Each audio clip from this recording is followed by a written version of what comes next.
Hi there, this is Manny with Classic Auto Repair. I have an update on the Corvette. I was able to get the tire carrier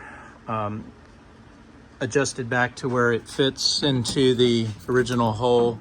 Just had to bend some metal, took some pieces off and straightened them and got everything back because it got caught here and pulled and dented stuff. So now I got everything lined back up again.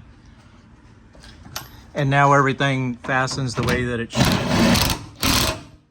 Everything is good there, nice and tight. Once you get that tire up in there, everything will be good. So we're good there. I'm gonna come along and you can see where the impact was with the curb. As it ran along the front, it impacted here on the cross member frame support, along the exhaust pipe, along the bottom rail of the frame.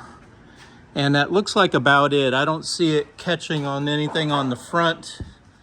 Everything looks good. Nothing looks bent up here on the front suspension. The wheel looks to be true and doesn't have any, from what I can tell, any dent in it or any impact on anything on the tire. So I think we're good there. I'm gonna come up here and see what I can do to touch this up, this chip on the top of the fender or the wheel well opening. I'll get the oil changed for you today, and the car should be ready for Wednesday morning pickup. All right, that's just a quick update on the Corvette and where we're sitting on her. Thanks for watching.